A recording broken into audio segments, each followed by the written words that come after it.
The order was crisp, final: escort this woman out. In a secure FBI briefing room, a senior agent points at the lone civilian. She's an analyst, they think, out of her depth. But as security moves in, a CIA liaison slides a single black file across the table. Inside isn't a personnel report. It's a termination order for a deep-cover NOC operative, and the photo is hers. Her cover wasn't just classified, it was non-official. No embassy ties, no diplomatic immunity. For 8 years, she existed only as a shadow, infiltrating networks no official agent could touch. And in one moment, an FBI agent who saw only a civilian woman in the wrong room nearly erased her. This is the explosive intersection of two intelligence empires at war with each other, and the one operative they both failed to see. This wasn't just a meeting. It was a collision point between two agencies whose rivalry had already rewritten American history. The woman in the civilian blazer was Elena Vance.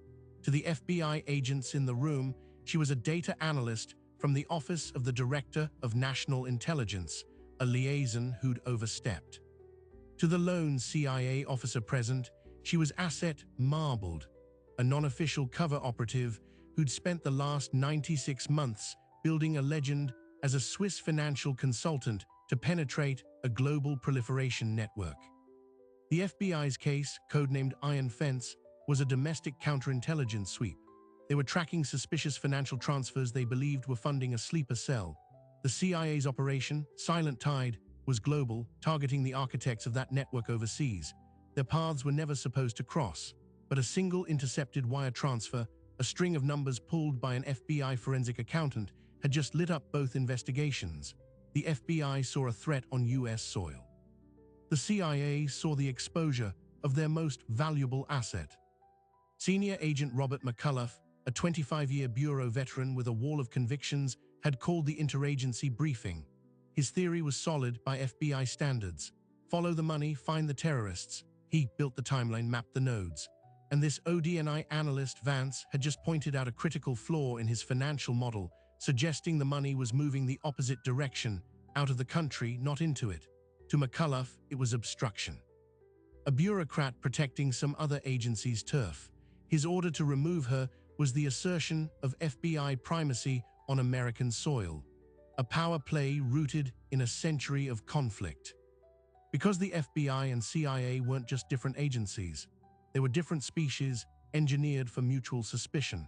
The CIA's forerunner, the Office of Strategic Services, and the FBI had spent World War II stealing each other's operations, sometimes even investigating one another's agents. One famous saying goes, after an FBI agent and a CIA officer shake hands, each one quickly counts his fingers.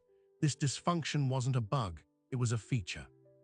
The CIA looked outward, shrouded in secrecy, its successes buried, its failures invisible. The FBI looked inward, building court-admissible cases where every success ended with a public trial.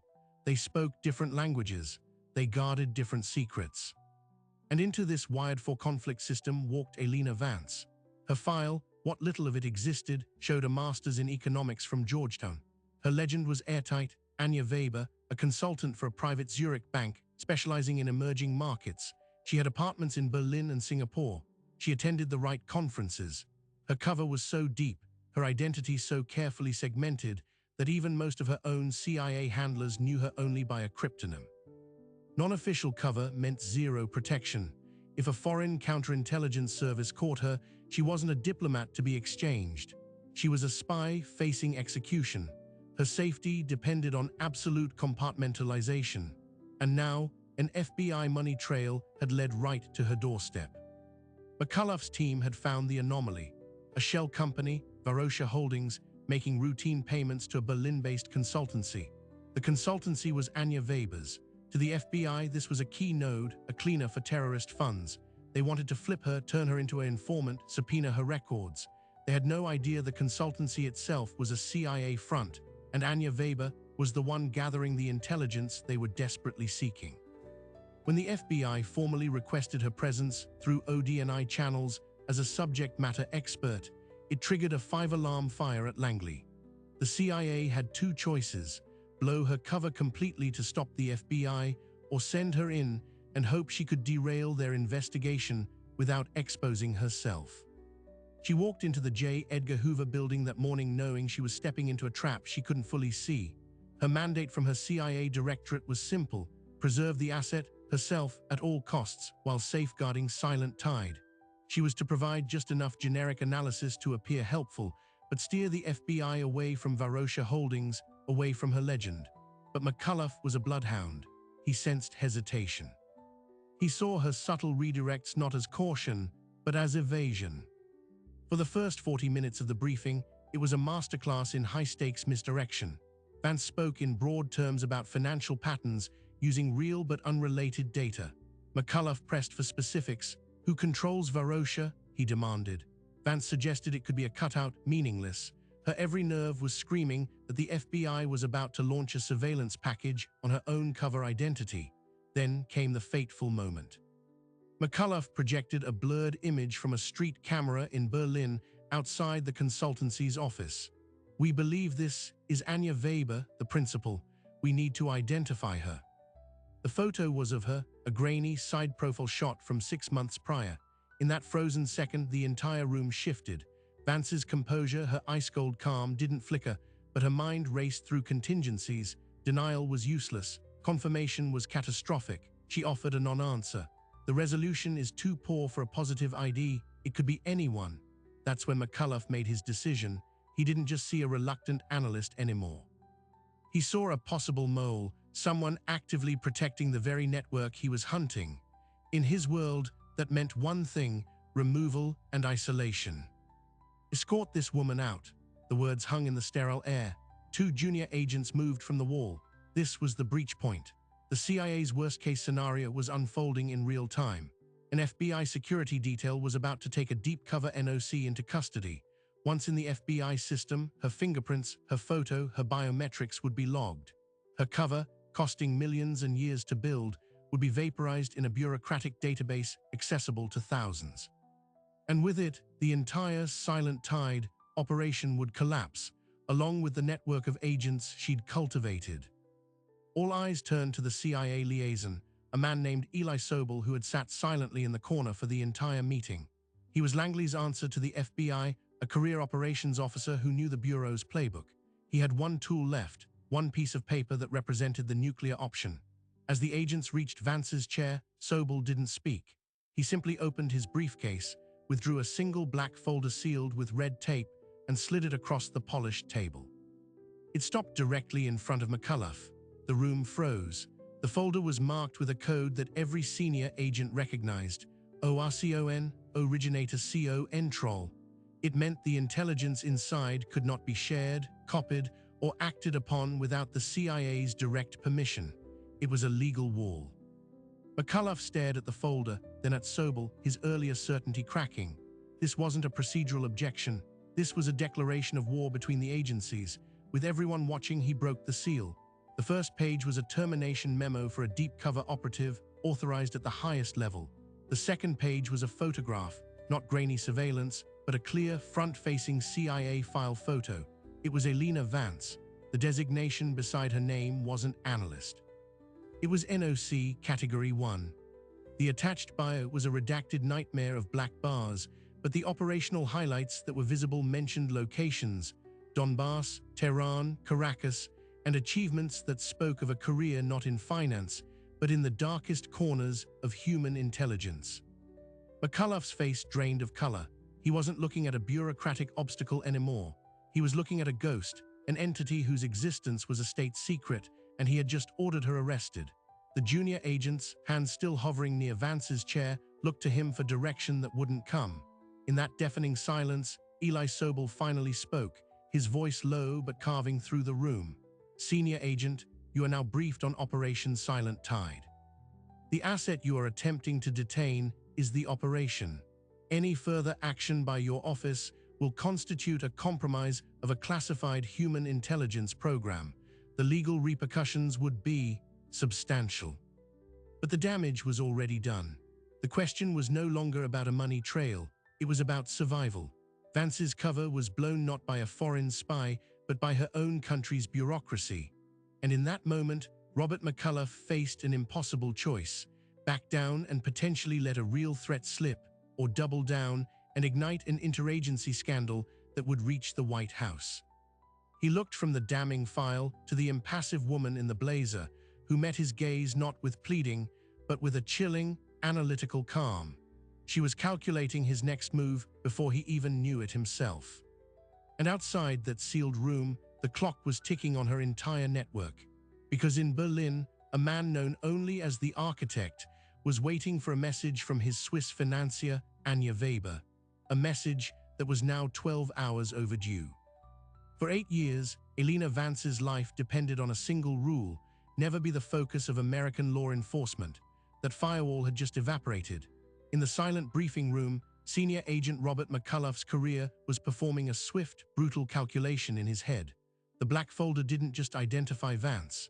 It outlined, in chillingly vague terms, the silent tide operation and the catastrophic damage its exposure would cause. It cited presidential findings and national security directives he'd never heard of.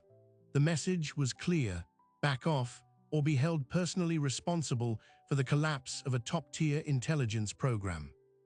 He looked at Eli Sobel, the CIA man. "You let us walk into this blind." Sobel's reply was ice. "You subpoenaed a legend we spent a decade building. Your financial trail is our intelligence operation. You're chasing the wrong end of the snake." The junior agents were still standing, confused. McCullough made the only choice he could. "Everyone out, now." The room cleared until only he, Vance, and Sobel remained. The power dynamic had inverted completely. The FBI agent was now the supplicant, needing to understand the disaster he'd almost triggered.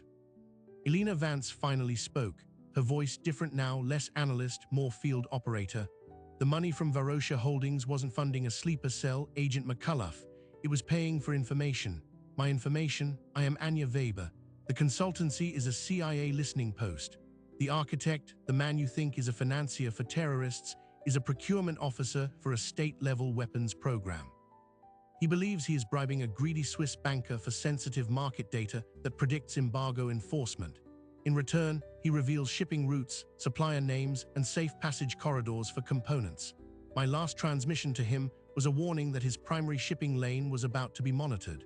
Your investigation and your subpoena have made me miss my check-in window. He now thinks either I am compromised or I am betraying him. In either case, he will scatter. And 8 years of work to map that network will vanish." McCullough felt the floor drop away. His entire iron fence hypothesis was backwards. He wasn't looking at a funding pipeline for an attack.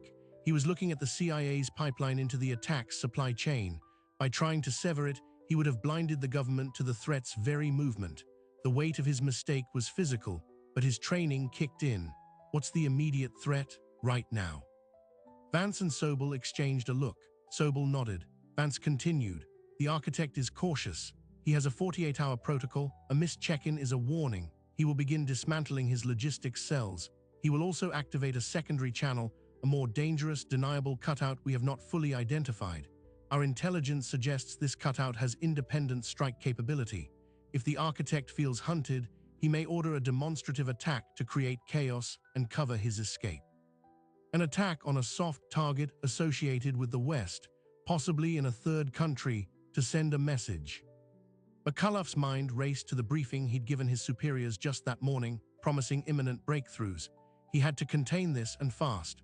"What do you need?" Sobel leaned forward. "First, your investigation into Varosha Holdings and Anja Weber disappears. All subpoenas are withdrawn. All surveillance is terminated. Second, you redirect your resources. The FBI has unparalleled domestic reach. You find the Architect's secondary channel inside the United States. We believe he has a facilitator here, a legal resident moving money or materials. That's your new target. Third, you never speak of this meeting or this woman's true role to anyone without explicit CIA authorization. That includes the director of the FBI." The demand was a gargantuan pill to swallow. It meant falsifying reports, burying evidence, and effectively letting the CIA commandeer a domestic FBI investigation. It was everything the FBI's culture rebelled against, but the alternative was worse, being the man who blew a CIA operation and caused a preventable attack. McCullough agreed. But the bureaucracy was already in motion. While the three of them negotiated in the sealed room, The FBI's case file on Iron Fence was updating in real time. An automated alert had gone to the National Counterterrorism Center the moment Vance was identified as a person of interest. A junior analyst at the Office of the Director of National Intelligence, seeing an ODNI liaison flagged in an FBI counterintelligence probe, did what he was trained to do. He escalated. Within an hour, a cryptic query landed on the desk of the Deputy Director of the FBI.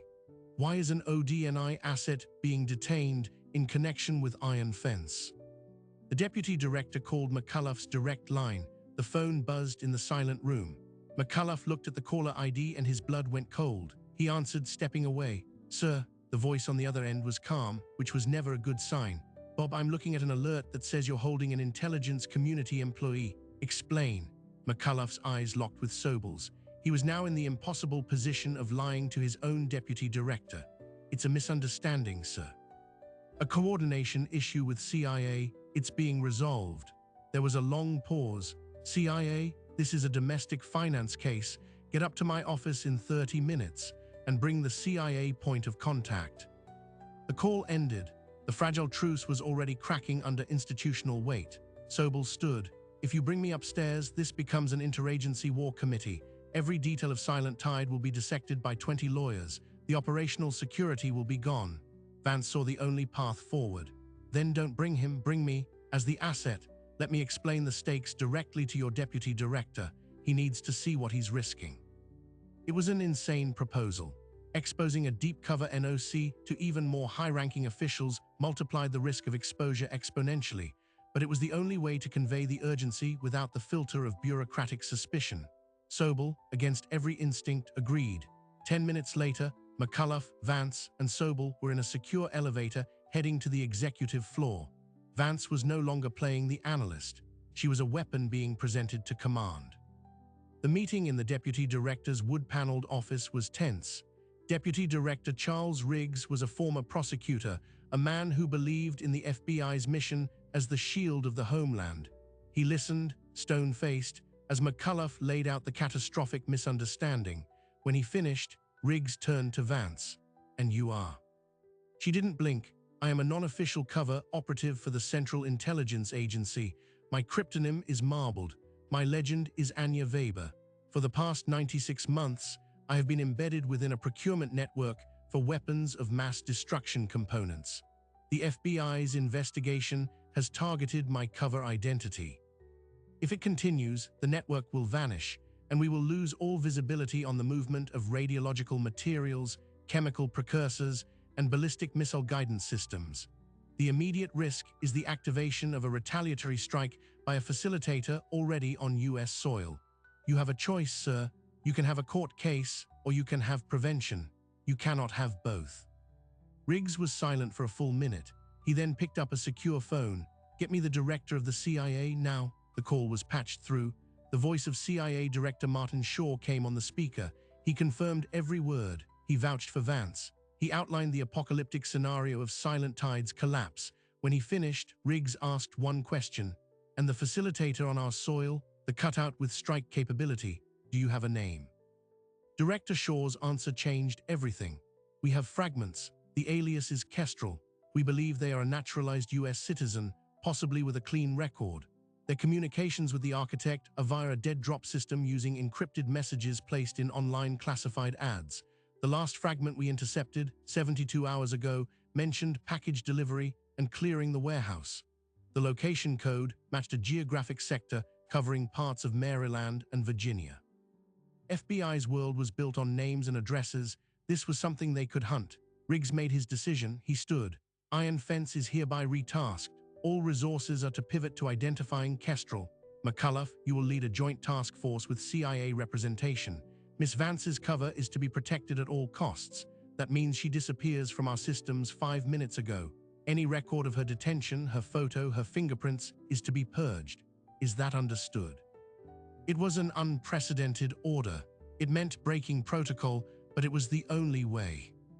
As they left the office, the machinery began to move in reverse. Digital records were altered. Log entries were erased. The FBI started the work of unseeing Elena Vance. But in the digital age, Erasing a footprint is harder than making one, and one copy had already escaped. Across the city, at the National Counterterrorism Center, the junior analyst who'd escalated the alert was following procedure. He created a summary report of the incident for the daily briefing book. Before the purge order from the deputy director's office could reach him, he saved a local draft copy to his desktop. That draft contained a line that would become a ghost in the machine. ODNI liaison Elena Vance, detained by FBI counterintelligence, possible connection to Varosha Holdings probe. CIA claims asset, conflict unresolved. He left for the day, the draft unsent but saved, and the FBI's internal network, constantly scanned by automated compliance tools, flagged the document. A backup was made to a disaster recovery server in a data center in Utah. A copy now existed outside the chain of command, a secret that refused to die. Meanwhile, Vance was taken to a CIA safe house in Northern Virginia. For the first time in 8 years, she was home, but she was in more danger than ever. Her legend was crippled, the architect was spooked, and a facilitator named Kestrel was out there, possibly preparing an attack. Sobel debriefed her for 6 hours, extracting every detail about the architect's patterns, his paranoias, his escape routes. The CIA's focus was on salvaging the overseas operation. The FBI's focus was now on the domestic threat. Vance was the only link between the two, and she was stuck in a safe house, unable to be Anya Weber anymore. That's when she proposed the unthinkable. I have to re-establish contact. I have to send the missed check-in signal with a plausible excuse, a personal emergency, a family illness in Switzerland. It's the only way to stop him from scattering and activating Kestrel. The risk was monumental. If the architect suspected a lie, he would see it as confirmation of compromise and disappear forever. Or worse, he might lure her into a trap to eliminate her. The CIA's psych profile of the architect marked him as violently cautious, but prone to believing in personal loyalty. He trusted Anya Weber because she'd made him wealthy. A personal appeal might work. After a furious secure video conference with Langley, permission was granted with conditions. The message would be sent from a sterile location in Berlin, mimicking her usual pattern. It would be a voice message with specific emotional cadence cues she'd used before, and she would offer a valuable piece of financial intelligence as a peace offering, a real piece of data about an upcoming European Union regulatory change that would benefit him. It was a high-stakes gamble. While the CIA techs in Berlin set up the transmission, the FBI task force was hunting Kestrel. They combed through travel records, financial filings, and customs data looking for anyone who had traveled to specific countries in the last 5 years and who also owned or rented property with storage capacity in Maryland or Virginia. The list was long. McCullough worked around the clock, the guilt of his near catastrophe fueling him. He found a possible match, a man named Lev Kagan, a naturalized citizen from Belarus who owned a small import-export business and a warehouse outside of Baltimore. His travel patterns to Turkey and Georgia aligned with suspected network hubs. They put him under surveillance.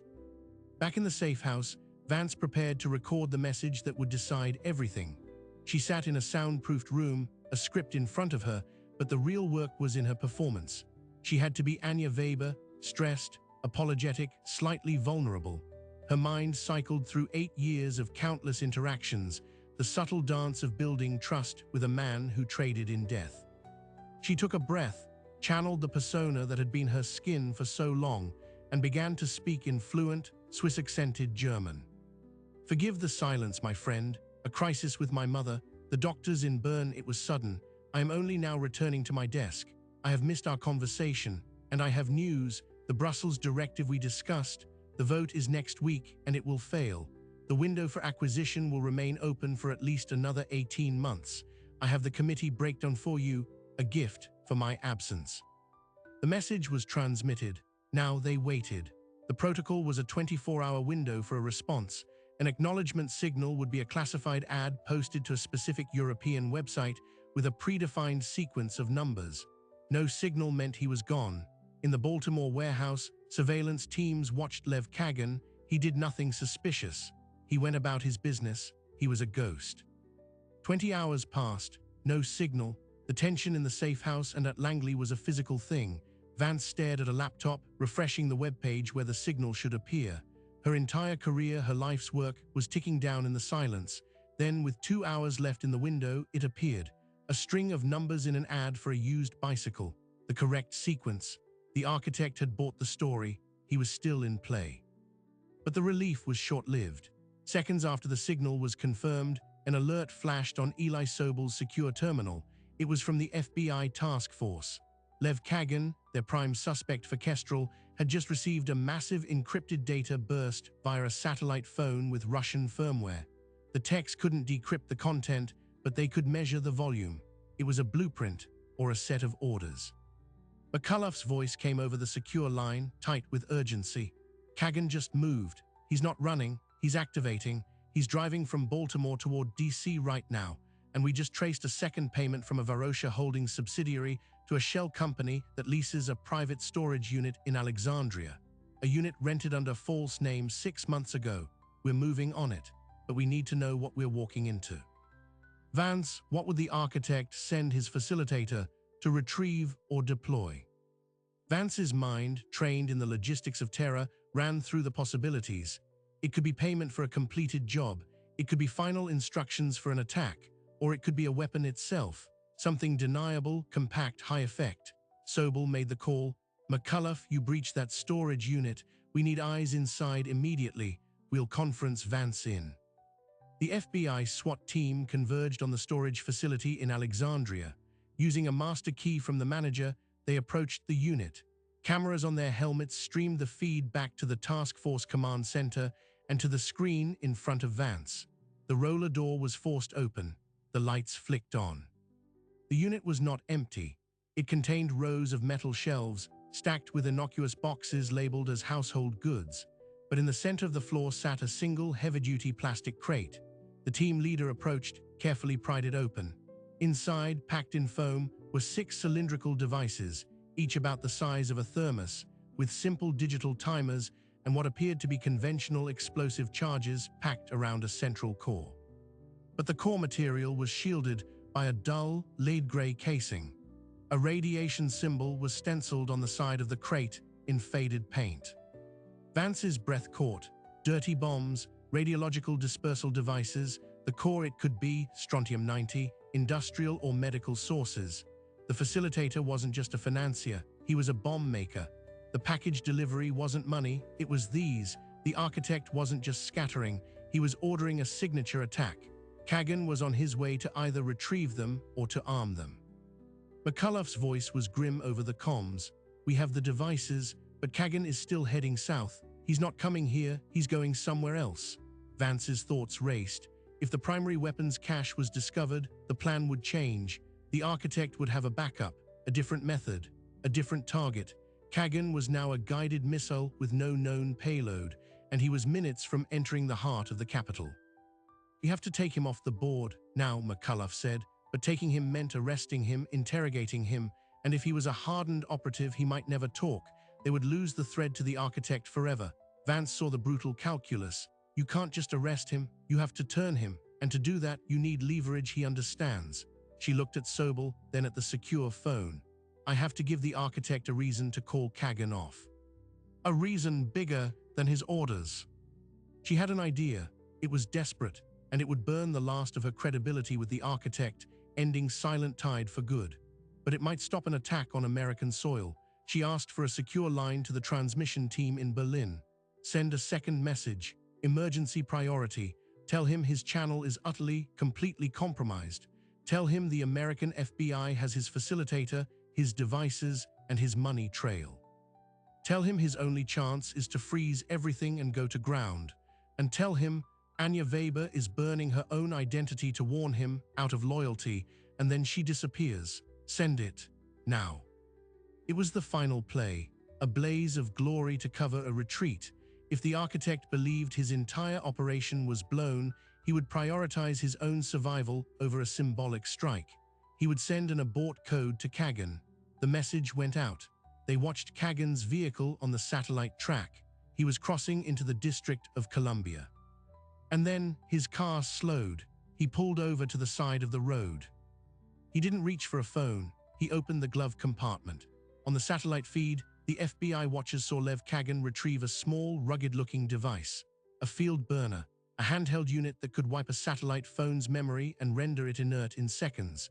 He performed the procedure methodically, then got out of the car and dropped both the phone and the burner into a storm drain.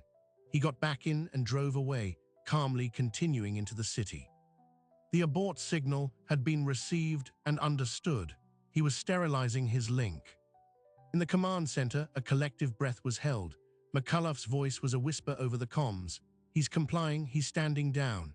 But Vance, watching from the safe house, felt no relief. The protocol was too clean, too disciplined. He's not running, she said.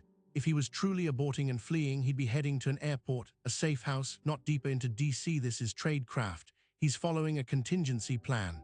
Her words were a bucket of cold water. The architect hadn't just told Kagan to stop. He'd given him a new, cleaner set of instructions.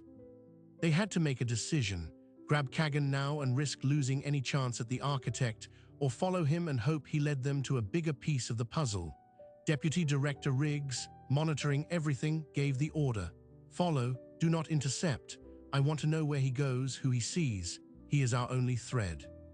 For the next 2 hours, Kagan drove a meticulous, looping route through Washington, a classic surveillance detection run. He finally parked in a public garage in Georgetown.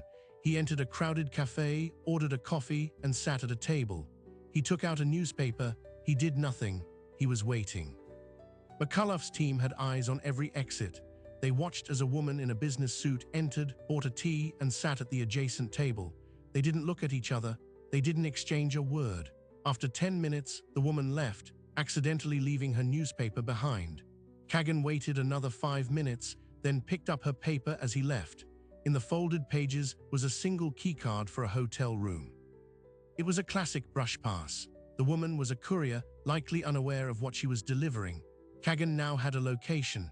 The team tracked him to a boutique hotel 10 blocks away. He used the keycard to enter a room on the 4th floor.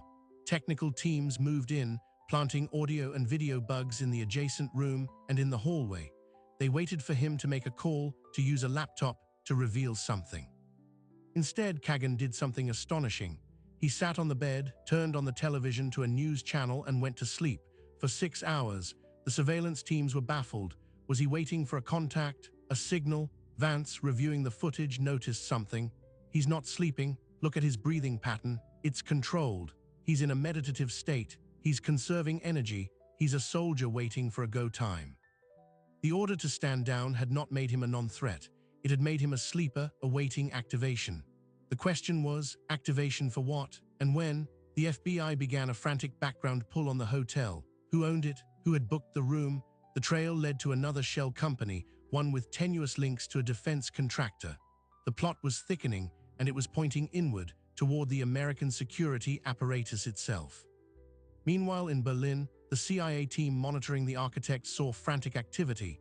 His known digital footprints began vanishing. Bank accounts were closed. Emails were deleted. He was executing his own disappearance protocol, but before he went completely dark, he sent one final, encrypted burst. It wasn't to Kagan. It was to a new, previously unknown address. The NSA, now fully looped in, captured the metadata. The destination was a server located in McLean, Virginia, a stone's throw from CIA headquarters. The implications were staggering. The architect had a communication line into the United States intelligence community itself.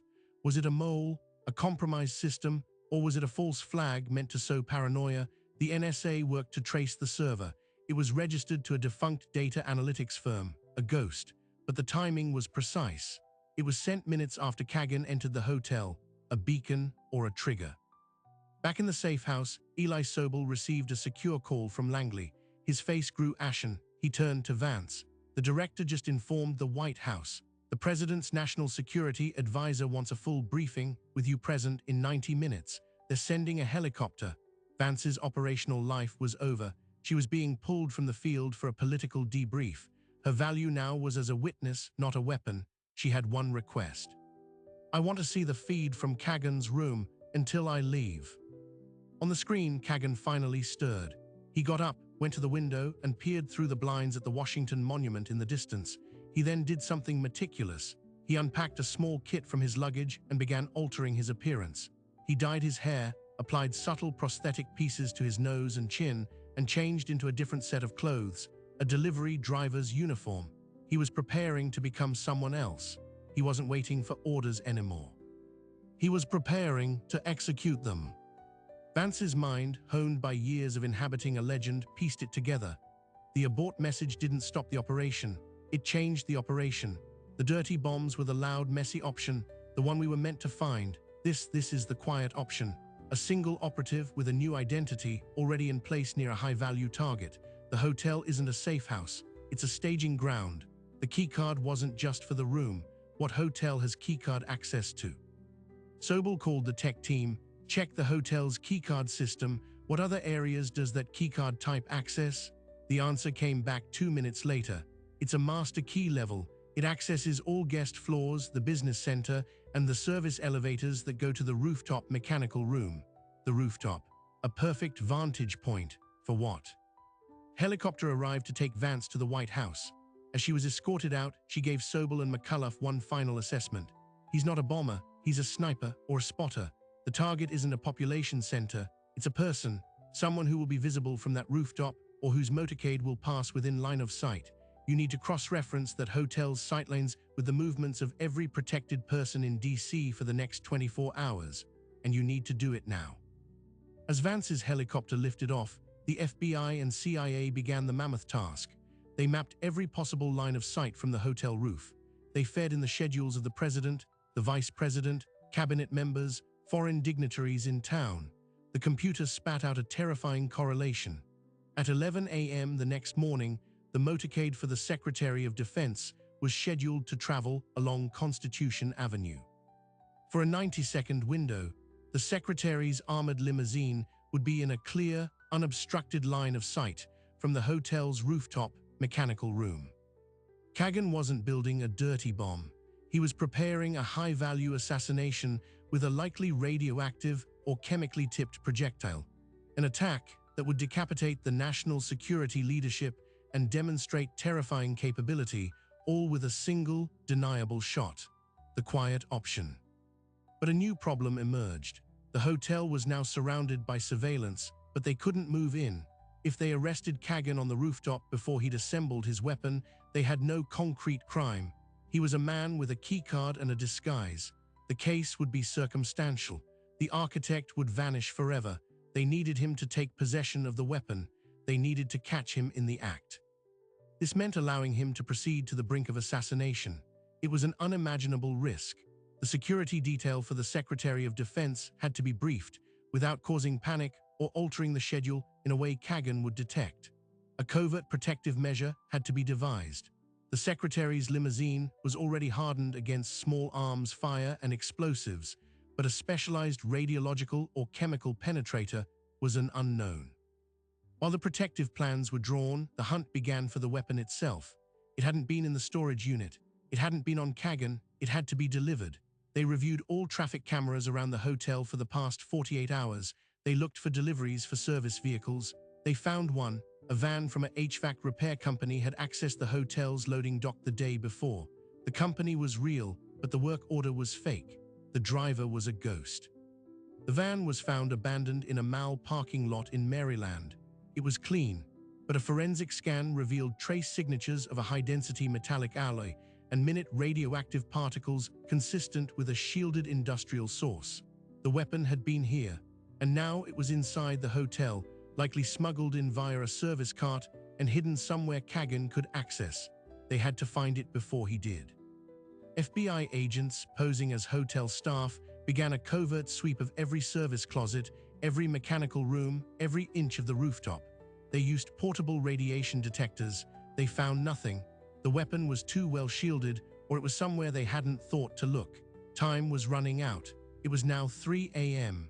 Kagan's window was in 8 hours. At the White House, Vance was in a secure conference room deep underground. She faced the National Security Advisor, the directors of the CIA and FBI, and via video link, the Secretary of Defense himself. She laid out the entire operation, from her first contact with the architect to the rooftop plot. When she finished, the The secretary asked one question: can this man make the shot? Vance was honest. The hotel is 900 meters from the proposed kill zone. It is a challenging shot, but not an impossible one for a trained specialist. The greater factor is the weapon system. If it's a purpose-built, guided projectile, his skill level matters less. The architect doesn't hire amateurs. The decision was made. The secretary's schedule would proceed, but with a critical change. His limousine would be replaced with an identical, remote-driven vehicle. He would travel in a separate, unmarked car in the motorcade. It was a gamble that the assassin wouldn't have thermal imaging to detect the lack of a human passenger. They would allow Kagan to take the shot at a robot and grab him the moment he fired.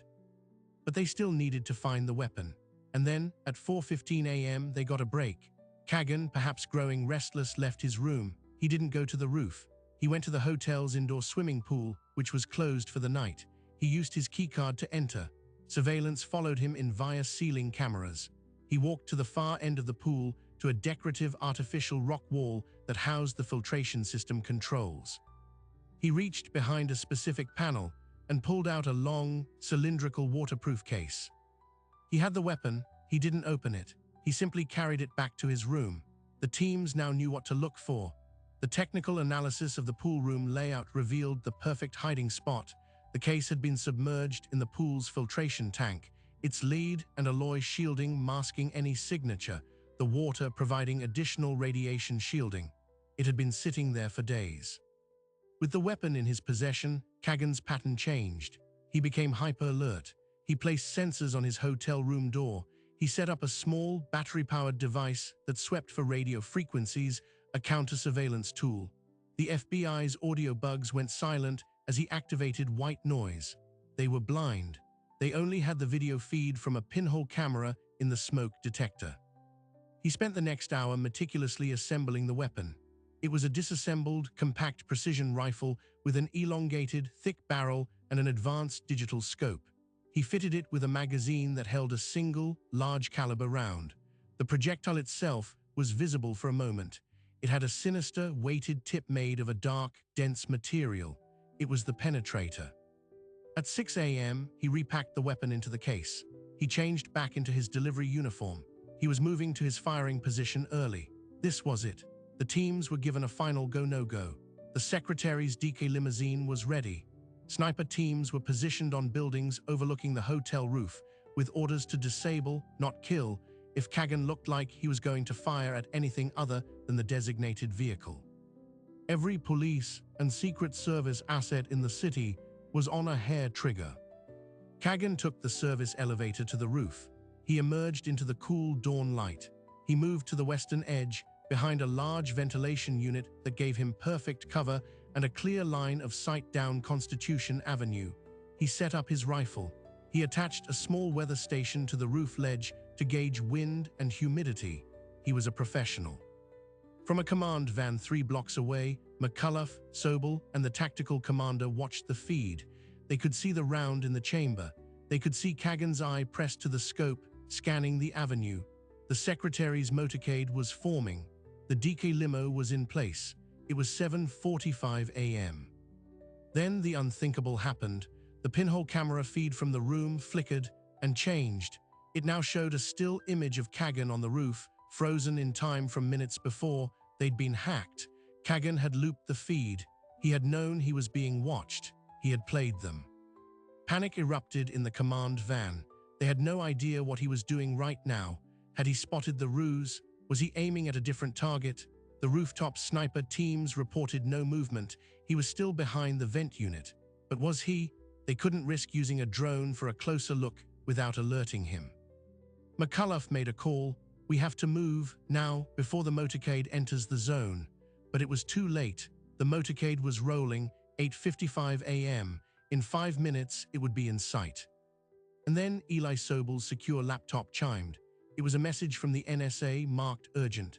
The trace on the architect's final message to the McLean server was complete. The server hadn't just received a message. It had routed one. The message was a set of geographic coordinates and a time. The coordinates were not for the hotel. They were for a small public park 2 blocks from the hotel, directly on the motorcade route. The timestamp was for 9:05 a.m. They had been looking at the wrong man. Kagan on the roof was the diversion, a sophisticated, terrifying diversion. The real shot would come from ground level, from a crowded park, where a shooter could disappear instantly. The weapon there could be something simpler, cruder, but just as deadly at close range. They had minutes. All assets scrambled. The park was flooded with plainclothes agents. The motorcade was ordered to halt, but it was too close. They could see it approaching. Agents scanned the park frantically, and then an agent saw him, a man sitting on a bench reading a newspaper. At his feet was a guitar case. He wasn't looking at the motorcade. He was too calm. As the lead security car passed the park, the man on the bench moved. His hand went into the guitar case. He didn't pull out a rifle. He pulled out a tube, a disposable launch tube. He stood, raised it, and pointed it not at the DK limousine, but at the third car in the motorcade, the unmarked SUV where the real Secretary of Defense was riding. The trap had been a trap all along. The architect knew they would find the dirty bombs. He knew they would find Kagan. He knew they would focus on the rooftop. He had sold them an elaborate story, and they had bought every chapter. The quiet option wasn't a sniper rifle. It was a man in a park with a rocket. And as the agent lunged, and the rocket's ignition charge fired, the world exploded into noise, flame, and a desperate final gamble. The rocket's backblast scorched the grass. The projectile, no larger than a soda can, streaked across 50 yards of open park. It wasn't aimed at the armored limousine. It was aimed at the underbelly of the unmarked SUV carrying the Secretary of Defense. In the command van, the feed went white with the explosion. For 3 seconds, there was only static and dread.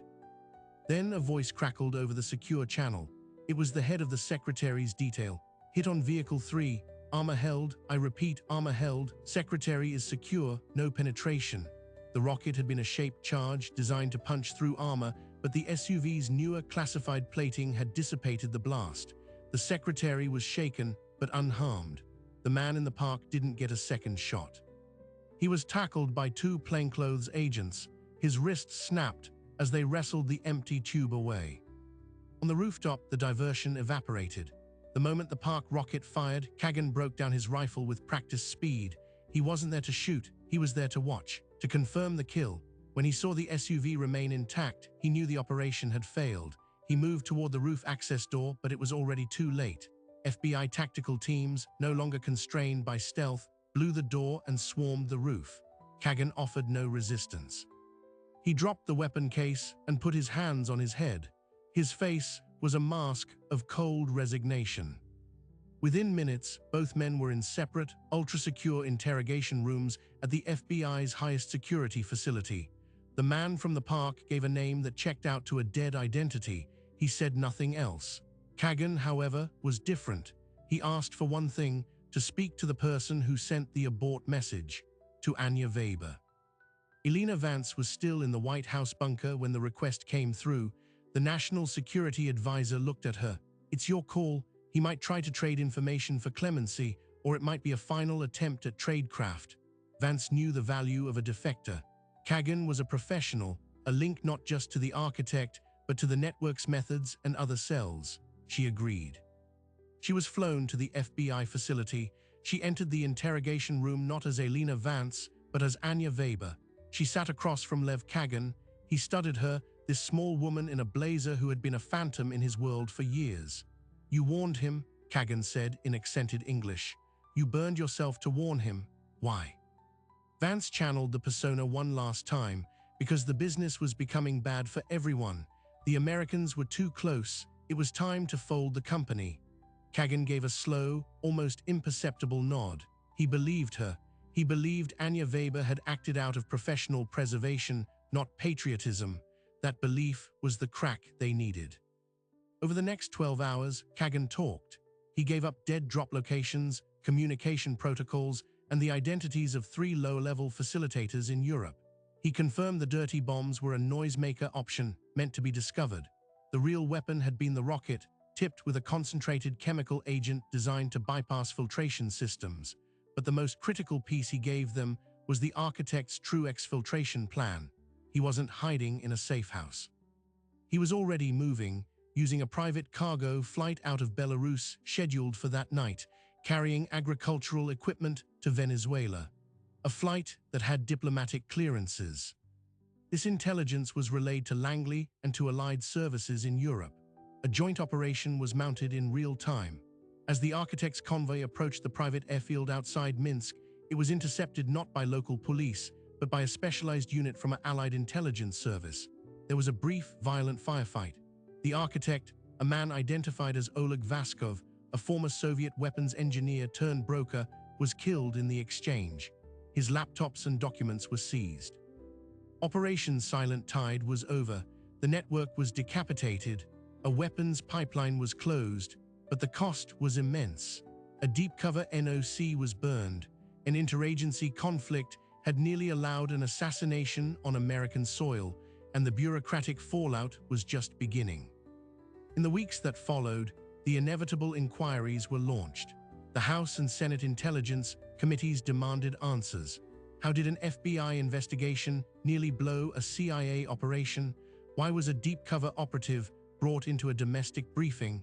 Who was responsible for the security lapse that almost killed the Secretary of Defense? A tightly controlled, classified narrative was presented. The public story was a successful joint FBI-CIA operation that thwarted a foreign terrorist plot. The internal story was a damning lesson in systemic failure. The report, never publicly released, cited persistent interagency mistrust and compartmentalization to the point of operational blindness as primary causes. Senior Agent Robert McCullough was not disciplined. Officially, he was praised for his agility in pivoting the investigation. Unofficially, he was given a choice: early retirement or a desk job far from operations. He chose retirement. The junior analyst whose draft memo had survived the purge was reassigned after a stern talking to about document handling procedures. The system absorbed the shocks and moved on. For Elena Vance, there was no going back. Anya Weber was dead. Her non-official cover was a smoldering wreck. She underwent months of debriefing, her every move for 8 years dissected for lessons learned.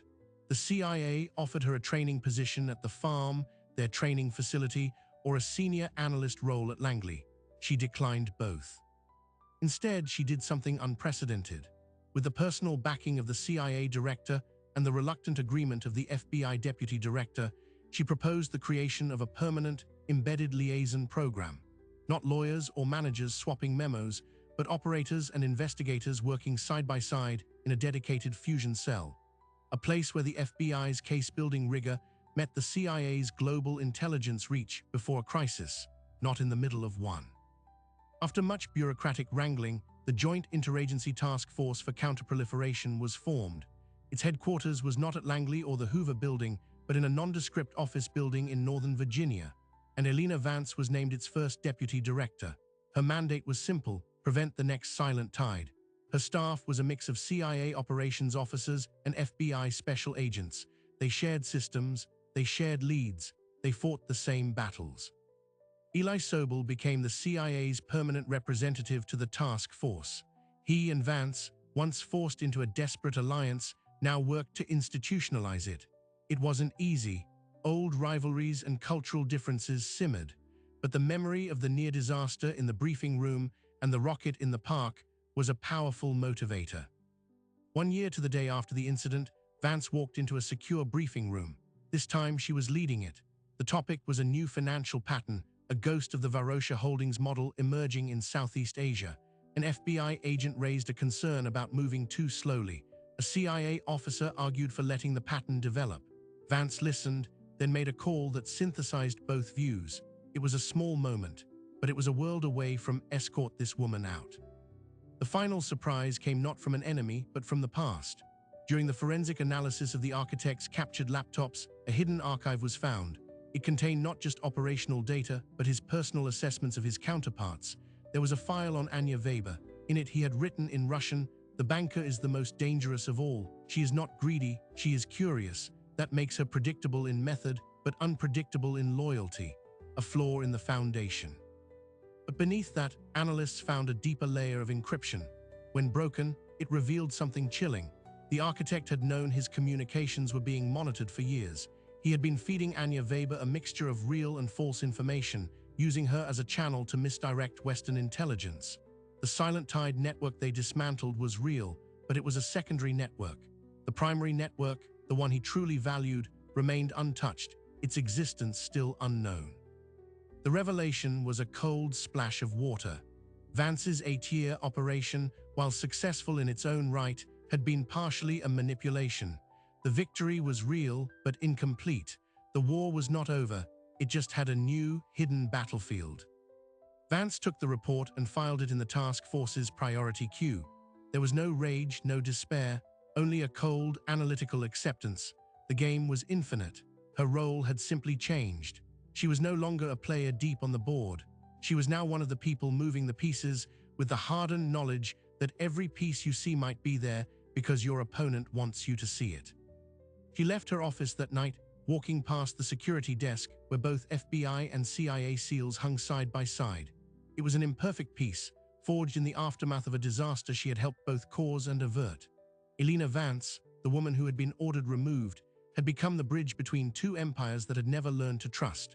And in a world of shadows and rivalries, that bridge, however fragile, was the only thing standing between order and the next unimaginable crisis. The story of Elena Vance is more than a tale of spycraft. It is a blueprint of a systemic flaw that has haunted American security for generations. The rivalry between the FBI and CIA is not an administrative footnote. It is a recurring vulnerability, a seam in the national armor that adversaries have repeatedly exploited. From the missed signals before 9/11 to the near catastrophe in a Washington park, the pattern is clear. When agencies see each other as competitors instead of allies, the nation pays the price. Vance's journey from deep cover phantom to bridge builder represents a fragile hope. It proves that trust can be forged in the crucible of shared failure, but it must be institutionalized to outlast the individuals. The task force she helps lead is an experiment, one that battles decades of ingrained culture every single day. Its success or failure will not be measured in headlines, but in the attacks that never happen. This leaves us with a lingering, uncomfortable question. How many other hidden operators are out there, their covers equally fragile, their safety dependent on the bureaucratic competence of institutions wired for conflict?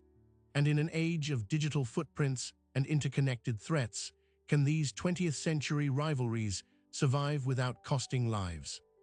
The world of intelligence is a hall of mirrors, where every victory may conceal a deeper deception and every alliance may hide a deeper rivalry. The only constant is the human element, the individuals who operate in the shadows, not for glory, but for a fragile idea of order. Their names are never known, their medals are never pinned, and their greatest success is a crisis you never see coming. If you were hooked by this deep dive into the secret wars fought in plain sight, then you need to hit that subscribe button right now. We uncover the hidden stories of the people and power struggles that shape our world, from the corridors of power to the shadows where the real games are played. Turn on notifications so you never miss a story. And remember, the next time you see a confident official briefing the public or a bland corporate facade in a foreign city, know that beneath the surface, an endless, silent war is being waged. A war where the most dangerous weapon isn't a rifle or a rocket, but a single, misunderstood piece of paper sliding across a table.